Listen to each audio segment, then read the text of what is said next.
Hello there guys, it's me Unstable Voltage. Welcome to episode 20 of Europa Universalis IV as Japan. We actually managed to win our war with Korea. We didn't quite take all of Korea, but we took a good enough chunk out of them to pretty much make them impotent for the rest of the game. I certainly do plan to take the rest of the land from them, and we will eventually sort of blob out and start trying to take out Ming and some of these other smaller Chinese nations that sprung up from Ming. So we're certainly going to be doing as much as we can to expand, as well as continuing to colonize, because we would like to become westernized at some point. But for the moment we are still involved in another war, which is a defensive call to arms by one of our allies. We don't really want to be involved in this war. We don't really have any manpower at the moment. It is recovering slowly. We have a decent amount of money. We actually have peasants now attacking me, which is really annoying, especially given the fact that, one, they're not my peasants, and two, I don't have any flipping manpower, so I'd prefer it if we weren't having to fight Korea's peasants for them. But let's wipe the peasants out anyway, and then we'll go back to standing in our own provinces. And I don't know why they came over here. Is it a cultural thing? Is it because this is actually a Korean province, or it was originally a Korean province? It'd be nice to do some culture conversions. The thing is, we're probably going to end up taking so much land from Korea that Korean culture will be an accepted culture anyway. So there isn't a lot of point in doing any culture conversions on Korean provinces. And that'll be good because it'll help reduce the problem with separatism. So the separatists are currently at 50%. We could just go ahead and do harsh treatment on them. But I don't think we'll do that just yet. We'll wait for the cores to finish as much as possible. Most of the cores are doing quite well. You know, most of them are 2/3 of the way through. And we're looking at December 26th. So we're looking a year away. So providing that rebellion doesn't pop within the next year, we should be good. Not really too sure who I should be improving relationships with at the moment. Maybe we can get some relationships going with these guys, just so that they don't get back into a relationship with Korea. We did annul their treaties during the war, but 10 noble regiments, loser stability. Yeah, we'll take the nobles. It's problematic, but we can go down here and crush them. Again, we don't have a lot of manpower, but... Well, when I say we don't have a lot of manpower, I'll correct myself there. We don't have manpower. But we can go down here and attack these guys. I actually wanted to wait for that second group to come in, and I should have moved them all into that province. But they are nobles. We should be able to take them out. We do unfortunately have a river crossing penalty, but we're about to drastically increase the number of men that we put in this province. So that should get them sorted out. If we actually get a decent roll at any point and do some damage to them, there we go. So again, we'll split these guys up, put them in a couple of different provinces, just because it helps out with the rebellions. Colony has become self-sustaining. Fantastic. Let's move down to the next one. It does have quite a few more quite a few more natives here, but we should be okay. Of course, that does give us another province to call, but it's nice and cheap. That will actually be done by January 27, so that they work so quickly. Of course, losing fights down here to the natives isn't good, because again, it is costing us manpower. I mean, luckily we lost so few men there, it's hardly worth mentioning. You know, we lost a few hundred, really. Yeah, we lost about just over 500 men. But we need that old manpower to recover, especially before we get involved into any more wars. Whatever was going on down here in this war that our side was originally winning, it is now... now going the other way. Do we care if those guys stay allied with us? I don't think we do anymore. We could just possibly go to these guys and just peace out. They wouldn't even be willing to give me a white peace at the moment because of the length of the war and because they're making gains. Well, that's fine, but you're not going to make any gains against me, so... we shall just carry on. We're already into July, so we're just waiting for this overextension to go away. For some reason, Korea still haven't gone over there and unsieged that province that is occupied by peasants, which I find really strange. Sometimes the AI does make some questionable decisions in this game. Let's keep our eye on this potential uprising. It's currently up to 60%.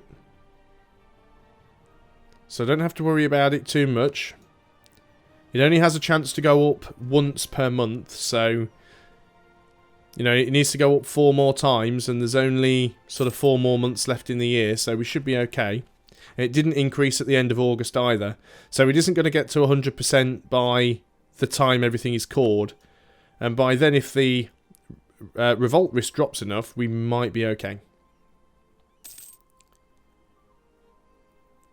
So as you can see, trying to keep up with technologies is really, really difficult when you're playing as Japan, because, first of all, you seem to get a lot of negative events that end up costing you particularly admin power, but also Diplo.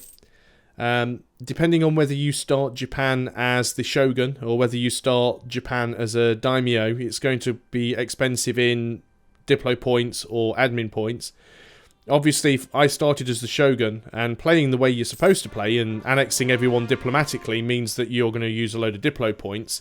Instead, I went the militaristic route, but that ended up costing me a load of admin points. So one way or another, it's very expensive to grow into Japan.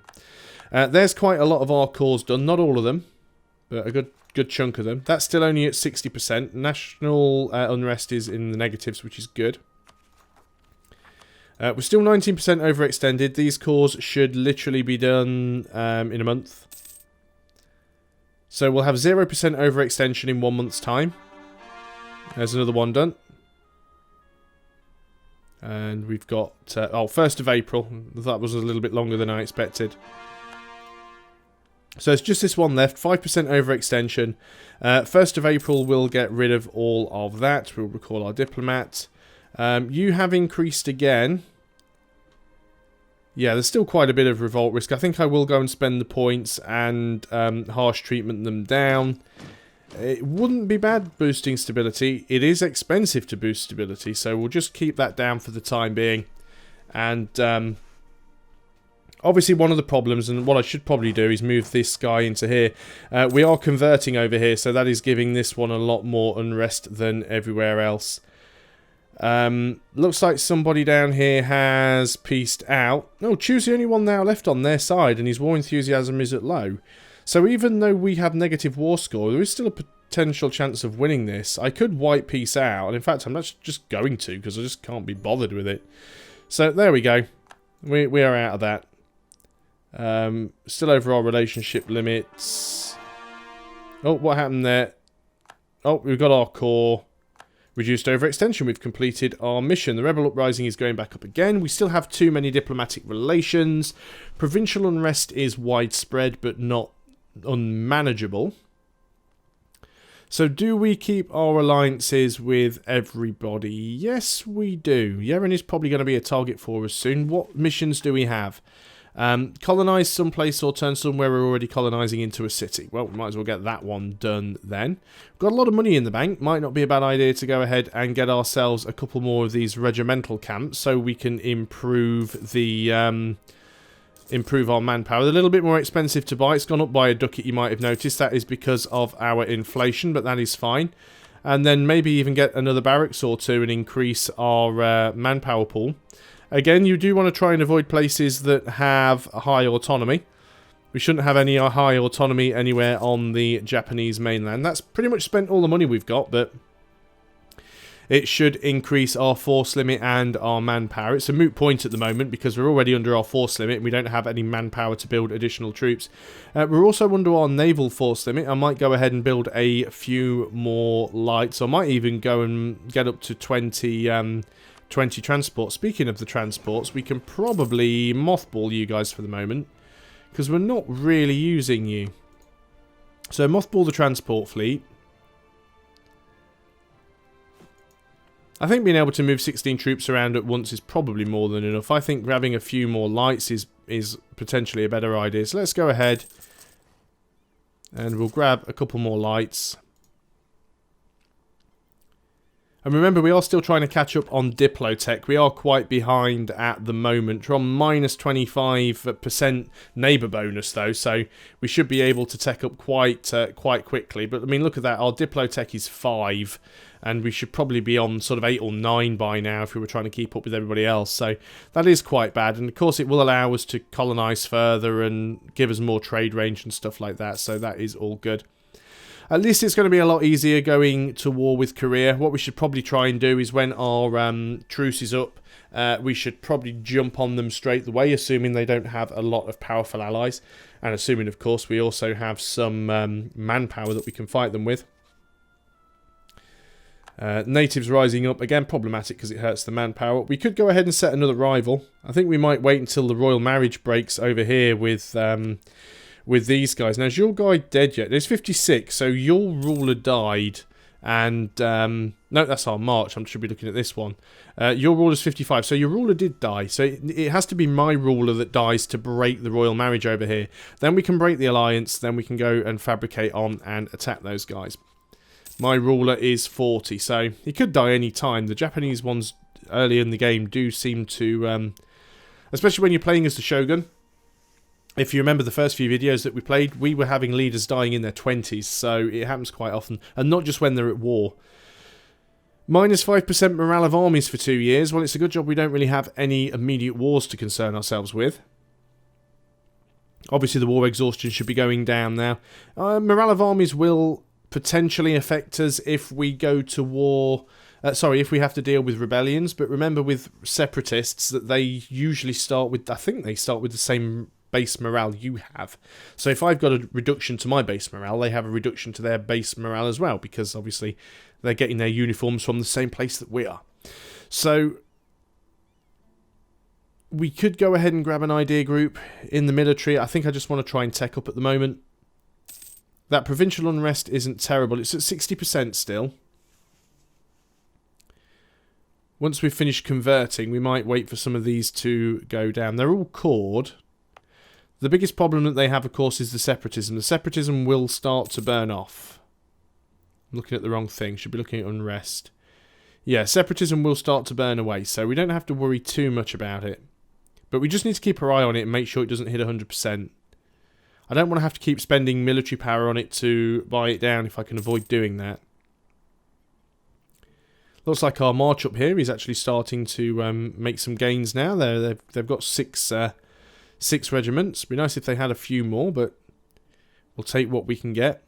It is nice now we can control a lot more of the coast, especially this province, because it is a important centre of trade, which is one of the reasons why I'm leaving it as with a fort there, because that'll help protect it. But that's the coastal centre of trade. If we go ahead and look at our trade now, our trade still only makes up 28% of our income, so it's not really an awful lot. We do have the majority of the trade in the Nippon trade node. If we go ahead and have a look at that, we've got 85% of the trade here. Korea, Ming and Wu have a tiny little bite out of it, but hardly anything at all. What we could potentially do is move into another trade node. Something like Hangzhou. And go and start robbing from those. We probably do want to start taking some chunks out of Wu at some point. Unfortunately, we can't fabricate on them, I don't think. Oh, we can actually fabricate on them. We can fabricate on Wenzhou, of course. And Yangzhou. Right, okay. So, Yangzhou here actually shares a sea zone with Jeolla. So we can claim on Yangzhou. And Wenzhou shares a sea zone with Kalang. So we can actually fabricate on both ends of their territory, and we do have a truce with them at the moment, but they are a very good potential target for the future. So we'll definitely make some claims over there. We should probably go ahead and stick our V's up at Korea. Just try and keep the old power projection up. Shame you can't fabricate claims on more than one province at once. Can we fabricate any more claims on you? No, I think we've got claims on everything you own.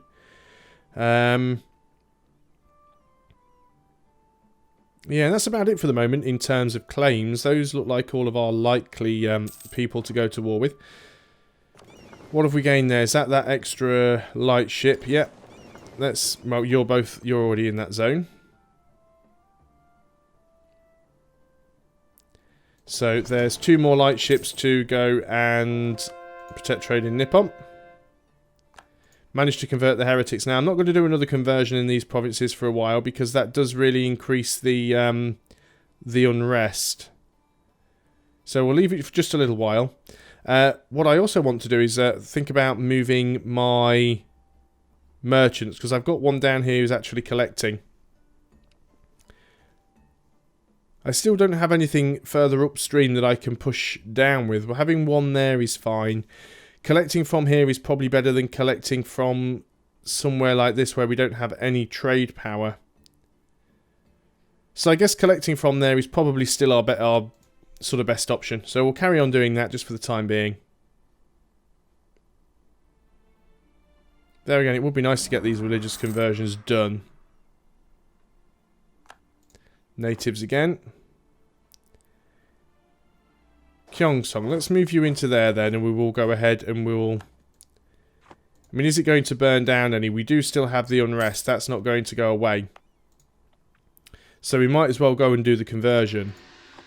But if we actually look now, you can see that the unrest has gone up from 2.6% to 4.1% because of that active missionary. But having the troops standing in that province is going to help.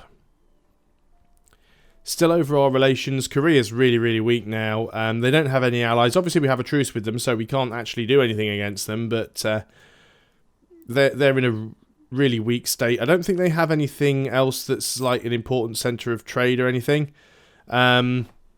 Obviously, we did grab a few of these provinces here, which weren't all that useful because they are technically in another trade zone, but we do have a merchant up here, so having more trade power in this zone, this is the gearing trade zone. So having more control in the gearing trade zone is not a bad thing, but what we'd like to do, if we can grab these 3 provinces from Korea on the next war, I mean, we'll probably try and full annex them as much as we can, but if we can grab these 3 provinces, then we'll have 100% control over the Nippon trade node, so we definitely want to try and do that if we can.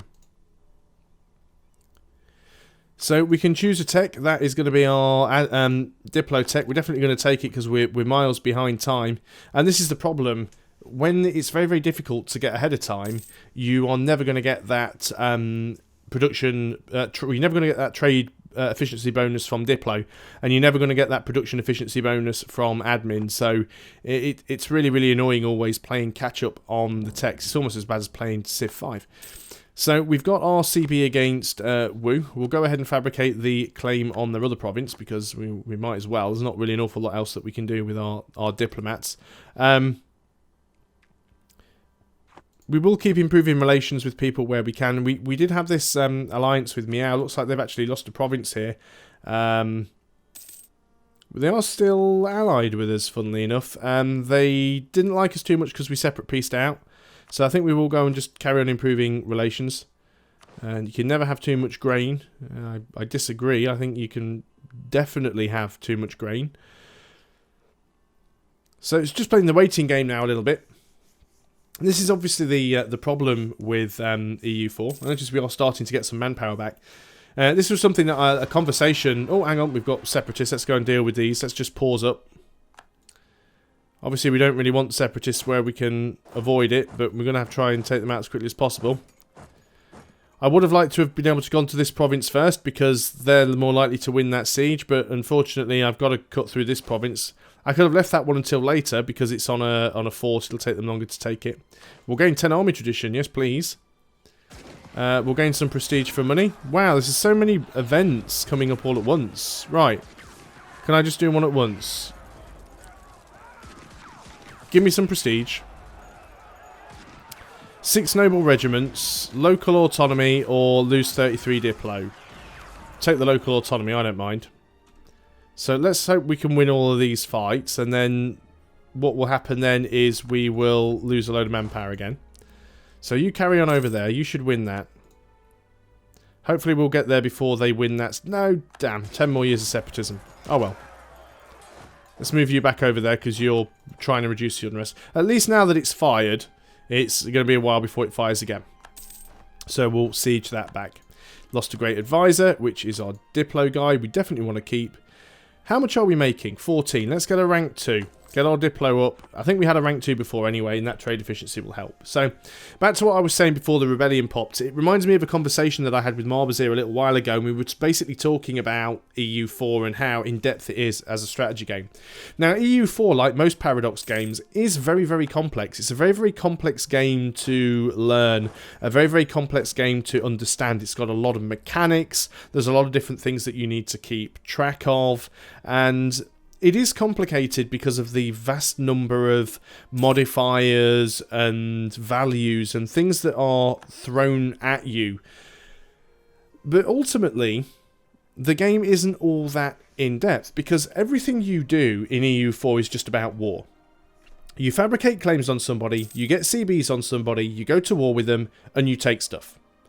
That's it. There isn't really an option to play diplomatically. I know that Paradox have tried to do that. The Paradox have tried to make it so that you have more options for staying small and just, this is one of the reasons why they added things like free cities to the HRE, why they've made it so that you can play as republics, why they made it so that you now have this provincial development. So instead of actually spending your monarch points to expand your territory, you can just spend your monarch points to improve the territory you already have. Now, you can still get a good score in the game by playing sort of diplomatically, but the game pretty much always has and will always centre around warfare. Unlike something like CK2, where even though warfare is still a big part of it, CK2 focuses much more heavily on the diplomatic side of things. It is about gaining territory and gaining titles, but there are better ways to do that, or at least more plentiful ways to do that other than just declaring war. You can play the diplomacy game, you can just threaten people, you can manipulate people, you can use espionage, you can kill people off and take stuff from them. So, it does make it a little bit more interesting. I'm not saying that EU4 is a bad game. I've got over 200 hours in this and I really, really enjoy it. But it does mean, and there is a point to this conversation, it does mean that once you've sort of finished a war and you're waiting for your overextension to go away, you're waiting for your manpower to recover, you're waiting to get some more money back into your coffers so that you can pay for mercs and rebuild your army, you're taking a little bit of time away from fighting so that you can deal with any rebellions that you might get. You have to wait for your war exhaustion to go down. You have to wait for truces to expire. There's a lot of times where you have a war, which is really, really fun and exciting, and then you have a period of the game where you're just basically staring at the map. Hence the reason a lot of people tend to refer to this game as Map Staring Simulator, and it's quite easy to see why. And we're in one of those lulls at the moment, Korea was my sort of big target. We've done a lot of damage to them. We still have a truce, not for much longer though. It's nearly up. 37. It's longer than I thought. I know the peace has ended. The truce has ended with these smaller guys, but I guess we went on for a little bit longer dealing with Wu and Korea, and obviously we took a bigger slice of the pie from them. But nonetheless, we are still in that sort of period in the game where we're just waiting. We've got no manpower. Money's okay.